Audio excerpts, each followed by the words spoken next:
Problem 6-120. Consider the function y equals 3 times the quantity of x plus 2 squared minus 7 as you complete parts A through C below. Letter A. How could you restrict the domain to show half of the graph? Well, as we look at it here, we know that this is going to end up being a parabola, right? Y equals 3 times the quantity of x plus 2 squared minus 7 is a parabola. So if we want to do half the graph on a parabola, you just have to identify what the vertex point is going to be. In this case, our vertex is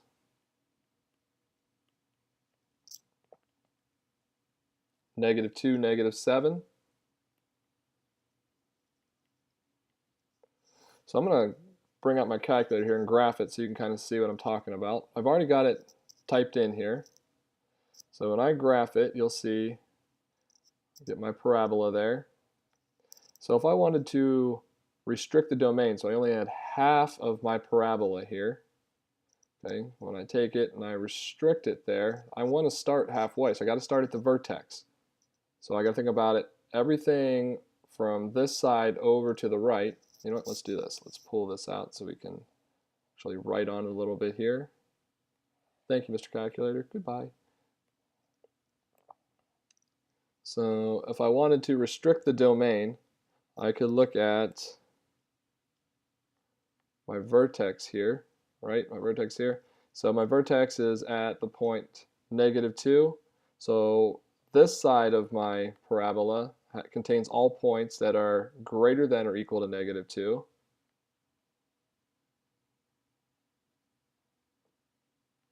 And which means that this side would be then x is less than or equal to -2. Right? Because we'd be going over here this way.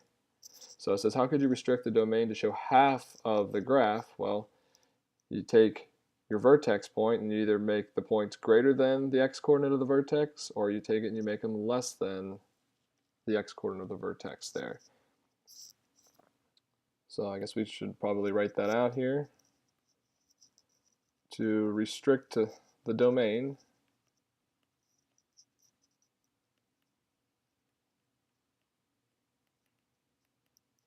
to show half of the graph, or let's say half of the parabola,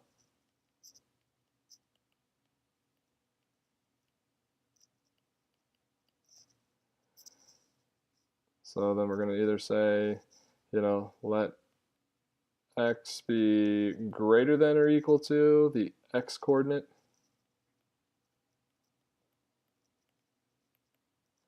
of the vertex, or x could be less than or equal to the x-coordinate of the vertex.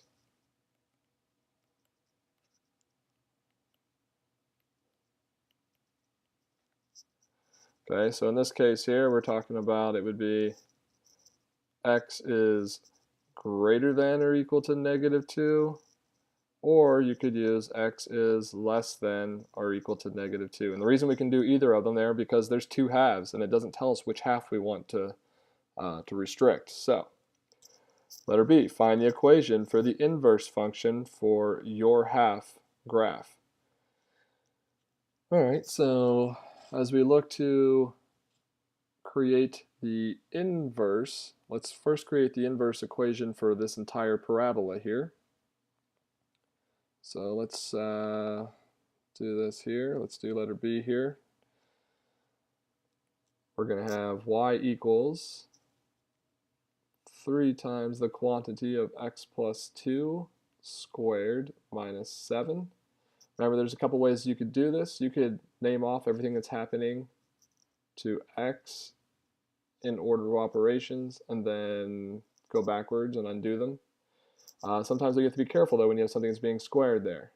The other method is to switch your x and y and then solve it for y again. I'm going to use that method right now. So x equals 3 times y plus 2 squared minus 7. So we just switched x and y. Now let's solve this for y. So let's get rid of our 7 first.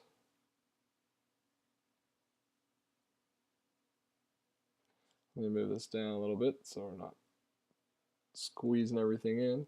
So we've got x plus 7 equals 3 times the quantity of y plus 2 squared. Let's now divide that all by 3. So x plus 7 divided by 3 equals the quantity of y plus 2 squared. Then we're going to need to take the square root of each side. This is where some people get hung up. Don't let it be you. Remember, the square root of the quantity of y plus 2 squared is the absolute value of y plus 2. And we've got the square root of x plus 7 over 3. This would then lead to the positive or negative version. So we're going to have positive or negative square root of x plus 7 over 3 is going to equal y plus 2. And then let's just get rid of the 2 there. So we could say negative 2 plus or minus the square root of x plus 7 over 3. And that's the whole entire thing there. Make sure that radical extends to the bottom. Equals y. Or you could put your all of this minus 2 as well. It's up to you. It doesn't matter.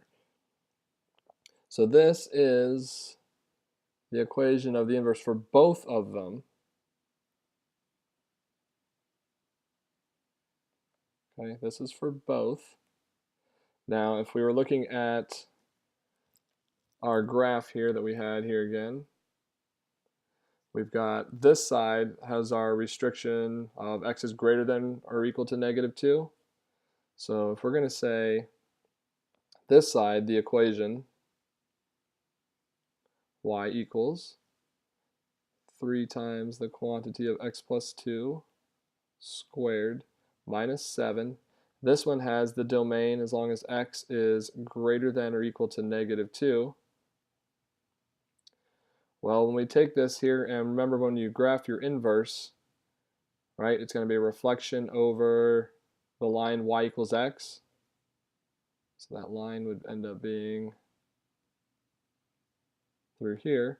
So we would end up with a point there that, let's see, 1, 2, 3, 4, 5, 6, 7. We'd end up with a vertex that would be right about here. One of them would be going up and one of them would be going out this way.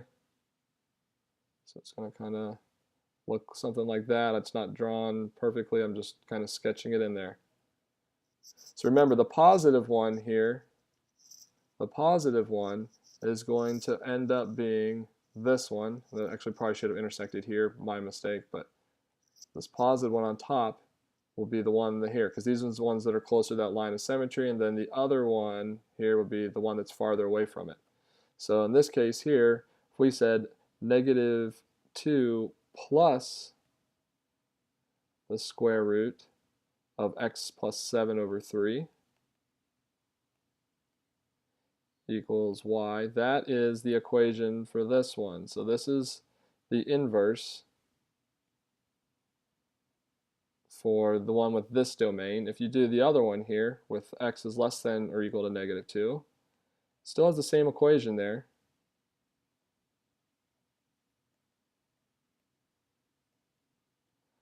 And we're going to have the domain is x is less than or equal to negative 2, which means then that the equation for this one would be negative 2 minus the square root of x plus 7 all over 3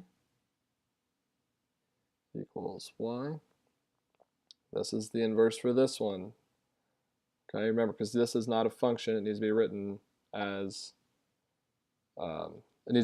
two functions because it is not a function. For every input, there is more than one output.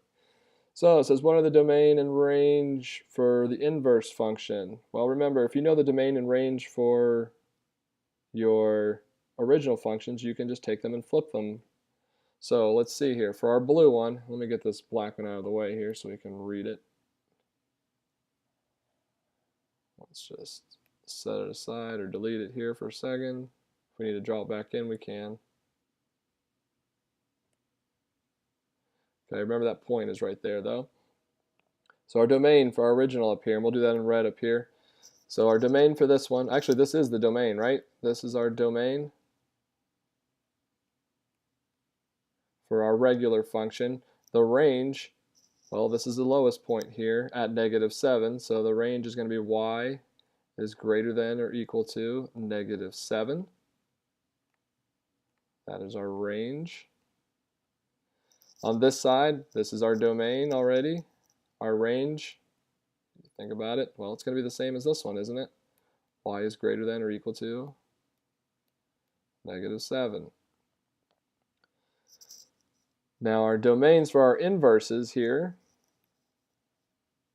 think about if it starts at this point and it goes out this direction and goes out this direction, okay, our lowest x value is going to be -7. So our domain for each of them, depending on which one you chose to do, is going to be x is greater than or equal to -7. This is, remember, for part C here. Our range, well, for our top one here, we're starting at -7, -2. So we've gone down to, we're starting here, and remember it's going up. So our range is going to be y is greater than or equal to -2, which makes sense because that's what our domain is in the inverse. And for this one, it'd be going down from -2, so just like our domain was for its inverse, so we're going to say y is less than or equal to -2. And there's your answer. This is part C.